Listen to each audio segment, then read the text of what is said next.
तभी तीनों बोने कमांडर फ्लिट के पास जाते हैं और उसे बता देते हैं कि लोरेलाइन बेलेरियन को ढूंढने के लिए गई है। लोरेलाइन एक ऐसी जगह आ जाती है जहां पर छोटी छोटी चमकीली तितलियां उड़ रही थीं और वहीं उसे टूटे यान के साथ बेलेरियन पड़ा हुआ मिलता है, जिसे वो किसी तरह से होश में ले आती है।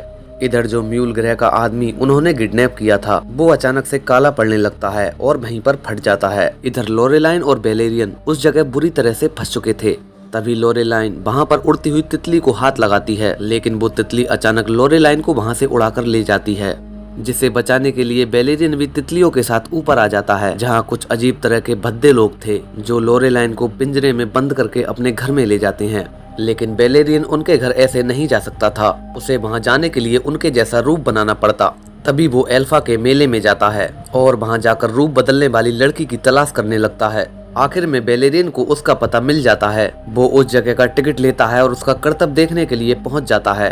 दूसरी तरफ अजीब से लोग लोरेलाइन से बात करने की कोशिश कर रहे थे, लेकिन लोरेलाइन उनकी बातें समझ नहीं पा रही थी। जैसे ही बेलेरियन उस लड़की का शो देखता है तो वो उस लड़की को इतने सारे रूप बदलता देखकर चौंक जाता है, क्योंकि एक लड़की को इतने सारे रूप बदलना बहुत बड़ी बात थी। लेकिन उस लड़की का मालिक उससे फ्री में काम करवाता था और वो उसे डरा कर भी रखता था। बेलेरियन रूप बदलने वाली लड़की से उसको छुड़ाने का वादा करता है और उसके मालिक को वहीं पर बेहोश कर देता है और उस लड़की को अपने साथ ले जाता है और वहां से वे दोनों मालिक का रूप बदलकर उस मेले से बाहर निकल आते हैं। उसी जगह पहुंचने के बाद बेलेरियन उस लड़की को समझाता है कि कैसे लोरेलाइन उनके जाल में फंस गई और उसको बचाने के लिए हमें भद्दे जानवरों का रूप रखना पड़ेगा। तुरंत वे दोनों उसी भद्दे जानवर का रूप बदल लेते हैं और उनके महल में घुस जाते हैं।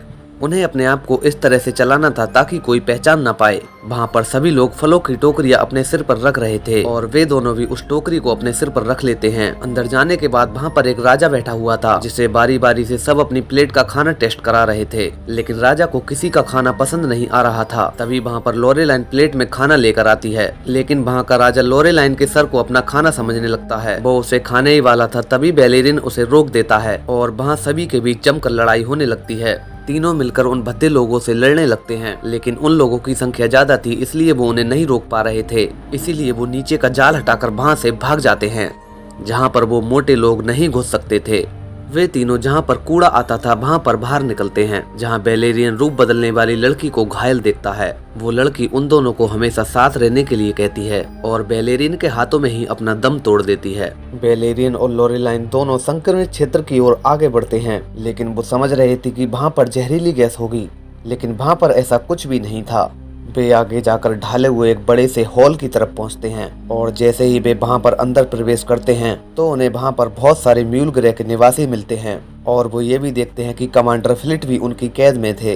बेलेरियन की मुलाकात वहां के नेता से होती है। नेता बेलेरियन को बताते हैं कि वे लोग बहुत शांतिपूर्ण थे और वे अपने प्लेनेट म्यूल पर रहते थे, लेकिन जब इंसानों का युद्ध शुरू हुआ था तो उनके ग्रह पर बहुत बड़ी प्रलय आ गई थी, जहाँ कमांडर फ्लिट ने अपनी मिसाइलों की जांच करने के लिए आदेश दिया था, जबकि उन्हें पता था कि उस ग्रह पर एक जाति बसी हुई है। ये जानते हुए भी उन्होंने उस ग्रह पर मिसाइल जांच करने का आदेश दिया था और हमारा ग्रह नष्ट हो गया, जैसा कि बेलेरियन अपने सपने में देख चुका था। जो जहाज उनके ग्रह पर गिरी थी, बचे हुए लोगों ने उसी जहाज में शरण ली थी और उसी को अपना घर बनाया था और अंत में सभी लोग एल्फा में आ गए, जहाँ उन्होंने अपने ज्ञान को आदान प्रदान किया था और उसी की मदद से आज वे जिस जहाज में खड़े हैं वो एक मोती की ऊर्जा द्वारा उनके ग्रह जैसा बन जाएगा। और उन्होंने कमांडर को मोती और कन्वर्टर पाने के लिए किडनैप किया था। तभी वे लोग कमांडर फ्लिट के सिर पर हाथ रखते हैं, जिससे कमांडर फ्लिट होश में आ जाता है। बेलेरियन कमांडर फ्लिट से पूछते हैं कि तुमने उनके ग्रह को क्यों नष्ट किया था, लेकिन यहाँ कमांडर फ्लिट झूठ बोलते हैं और मना कर देते हैं कि उसने ऐसा नहीं किया, लेकिन अंत में वो स्वीकार कर लेते हैं कि उन्हीं ने ऐसा किया था और दावा करते हैं कि युद्ध रोकने के लिए प्रायद्वीप पर हमला करना आवश्यक था और एल्फा से मानव जाति को निकालने से रोकने के लिए भी आवश्यक था। तभी बेलेरियन कमांडर को साइड में ले जाता है और 2 घूंसे मारकर उनको बेहोश कर देता है। ऐसा करने से म्यूल ग्रह के वासियों का उस पर भरोसा हो जाता है। वो ऊर्जा मोती बेलेरियन के पास था, जो कि उसने काली बाजार के डीलर से लिया था, और वो कन्वर्टर लोरेलाइन के पास था, लेकिन लोरेलाइन कन्वर्टर को देने से मना करती है और उसे सरकार में जमा करने के लिए कहती है। तभी बेलेरियन लोरेलाइन को समझाता है कि सरकार से ज्यादा जरूरत कन्वर्टर की इन लोगों को है और अंत में लोरेलाइन उस कन्वर्टर को उन्हें वापस कर देती है। कन्वर्टर मिलने के बाद वे एक मोती से कई सारे मोती बनाते हैं, जिससे कि काफी ज्यादा ऊर्जा इकट्ठी की जा सके। ऊर्जा इकट्ठी होते ही सारे हॉल में ऊर्जा दौड़ने लगती है और देखते ही देखते पहले जैसा ग्रह बनकर तैयार हो जाता है, जिसके लिए वे लोग उन दोनों को धन्यवाद देते हैं।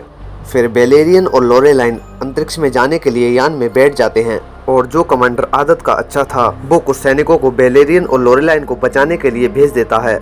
इधर वे दोनों कमांडर फिलिट को अपने यान में लेकर आते हैं और उसे पूरी सरकार के सामने सच उगलवाते हैं। लेकिन कमांडर फिलिट अपने प्रोग्राम किए गए रोबोट को आदेश दे देता है, जिससे सभी रोबोट उन म्यूलवासियों पर गोलियां चलाने लगते हैं और साथ ही उन लोगों पर गोलियां चलाते हैं जो कि बेलेरियन को बचाने के लिए आए थे। तभी बेलेरियन वहां पर आ जाता है और पूरे स्टाफ के साथ उन रोबोटों को हराने का प्रयास करने लगता है। कुछ देर लड़ाई चलने के बाद वे रोबोट उनसे हार जाते हैं। उनके यान को एल्फा से निकालकर एक बार फिर एल्फा को बचाया जाता है, जबकि कमांडर फिलिट को गिरफ्तार कर लिया जाता है। और फिल्म के आखिरी सीन में बेलेरियन लोरेलाइन को फिर से एक प्यार का इजहार करता है, जिसमें लोरेलाइन उसे शादी के लिए हाँ कर देती है और यहीं पर इस कहानी का अंत हो जाता है। दोस्तों, अगर वीडियो आपको अच्छी लगी हो तो वीडियो को लाइक कर देना और चैनल को सब्सक्राइब करके जाना।